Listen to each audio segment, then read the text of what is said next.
Hello दोस्तों, नमस्कार। मैं आपका भाई। तो चलिए मैं आज आपके लिए लेकर आए हिंदी, है ना।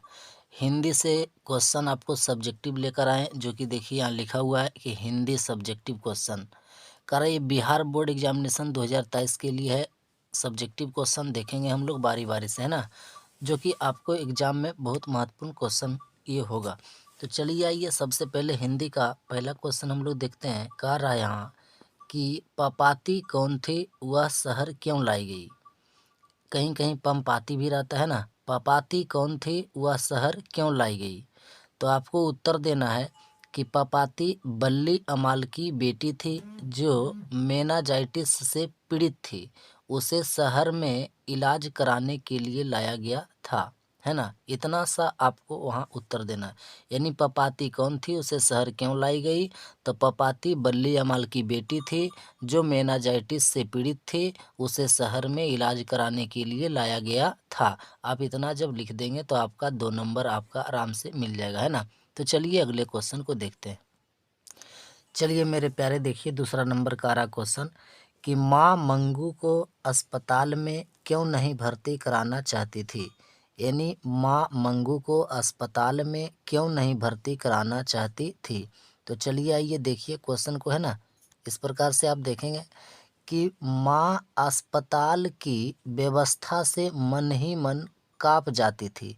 यानी मंगू की माँ जो थी, वह अस्पताल की व्यवस्था इतना खराब समझती थी, इसलिए वह मन ही मन क्या कर जाती थी, काँप जाती थी, है ना। कह रहा कि वह अस्पताल को गौशाला के रूप में समझती थी। यानी मंगू की माँ अस्पताल को जानवर की गौशाला के रूप में समझती थी। मंगू मंगू बिस्तर पर पैखाना पेशाब कर देती थी। माँ जी को आत्मविश्वास था कि अस्पताल में डॉक्टर नर्स आदि सभी अपना कोरम पूरा करेंगे। यानी मंगू की माँ ऐसा सोच रही है कि अस्पताल में जब हम भर्ती करा देंगे तो मंगू पैखाना पेशाब सब बिस्तर पर कर देती है, तो उसका साफ़ सुथरा कौन करेगा। और डॉक्टर लोग जो होता है, नर्स जो होते हैं, नर्स जो होती है, वह सब अपना मतलब कोरम पूरा करने के लिए आते हैं, यानी हाजिरी पुराने के लिए आते हैं। करा आदि सभी अपना कोरम पूरा करेंगे। बिस्तर भीगने पर उसके कपड़े और बिस्तर कौन बदलेगा। यानी कह रहा जहाँ हम मंगू को भर्ती करेंगे वहाँ बिस्तर भीग जाएगा, कपड़े भीग जाएंगे, तो उसका कौन बदलेगा। यह सब सोच समझकर वह मंगू को अस्पताल में भर्ती कराना नहीं चाहती थी, है ना। तो इतना आप क्वेश्चन को समझ गए होंगे कि माँ मंगू के बारे में सोच रही थी कि अस्पताल में जब उसे भर्ती करा दिया जाएगा तो उसे देखभाल कौन करेगा।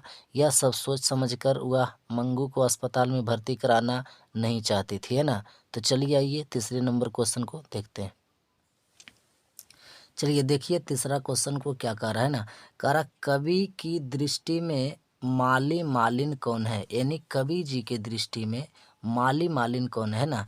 तो देखिए उत्तर में लिखेंगे कि कवि ने माली मालिन श्री कृष्ण और राधा को कहा है। यानी कवि ने माली कहा है श्री कृष्ण जी को और मालिन कहा है राधा जी को। कह रहा कवि ने माली मालिन श्री कृष्ण और राधा को कहा है क्योंकि प्रेम रूपी वाटिका के ये दोनों ही माली और मालिन है। तो इतना आप जब लिख देंगे तब आपको आराम से इस क्वेश्चन का आपको 2 नंबर आपका मिल जाएगा, है ना। तो चलिए आइए हम चौथे क्वेश्चन को देखते हैं। चलिए 4 नंबर का क्वेश्चन आपका कह रहा है कि दिनकर की दृष्टि में आज के देवता कौन है।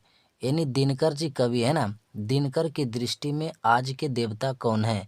तो आप उत्तर में लिखेंगे कि कवि की दृष्टि में आज के देवता कठोर परिश्रम करने वाले मजदूर और किसान हैं। देखिए दिनकर जी कहते हैं, यानी कवि जी कहते हैं कि कवि की दृष्टि में आज के देवता कठोर काम करने वाले किसान और मजदूर है। वे पत्थर तोड़ते हुए खेत खलिहान में काम करते हुए मिलेंगे। यानी कह रहे हैं वे पत्थर तोड़ते हुए खेतों में खलिहानों में काम करते हुए आपको मिलेंगे। कौन? तो किसान और मजदूर। कह रहा कि भारत की आत्मा गांव में बसती है, यानी भारत माता की आत्मा जो कहाँ बसती है, तो गांव में बसती है। कह रहा जेठ की दोपहरी हो या कड़ाके की सर्दी या फिर मूसलाधार वर्षा, सभी में बिना थके हुए खेत खलिहानों में डटे हुए मिलते हैं। यानी किसान और मजदूर जो होता है कि आपको बिना थके हुए काम करते नजर आएंगे। जेठ की दोपहरी गर्मी हो या तो वर्षा हो या तो सर्दी हो, यानी कुछ भी हो, आपको बिना थके हुए मजदूर लोग, किसान लोग काम करते हुए आपको मिलेंगे। तो आप जब इस प्रकार से लिखेंगे तो आपको फुल नंबर मिलेगा, है ना। तो चलिए आइए क्वेश्चन नंबर 5 को देखते हैं। चलिए तो 5 नंबर का क्वेश्चन कह रहा कि झोले में मछलियां लेकर बच्चे दौड़ते हुए पतली गली में क्यों घुस गए।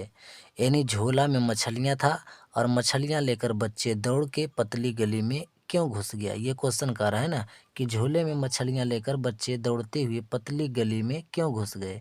तो इसका आप उत्तर देंगे कि बूंदा बूंदी होने के कारण भीड़ में बिखराव आ गया था, गली से घर नज़दीक पड़ता था, इसी कारण बच्चे भीगने के डर से दौड़ते हुए पतली गली में घुस गए ताकि जल्दी से घर पहुंच सके। यानी कि बूंदा बूंदी बारिश स्टार्ट हो गया था और भीड़ भाड़ एकदम पूरा बिखरा हो गया था और गली से घर जो था नज़दीक था, है ना, गली से घर नज़दीक था। ये सबसे मेन पॉइंट है कि गली से घर नज़दीक पड़ता था, इसी कारण बच्चे भीगने के डर से, कि बारिश था, भीगने के डर से वह दौड़ते हुए पतली गली में घुस गए ताकि जल्दी से वह घर पहुंच सके, है ना। तो इस प्रकार से आप क्वेश्चन लिखेंगे तो आपका 2 नंबर आराम से मिल जाएगा। तो चलिए आइए अब हम आपके अगली वीडियो मिलते हैं ना। वीडियो देखने के लिए आपको धन्यवाद। यदि मेरा वीडियो आपको अच्छा लगता है तो कमेंट बॉक्स में ज़रूर कमेंट करें।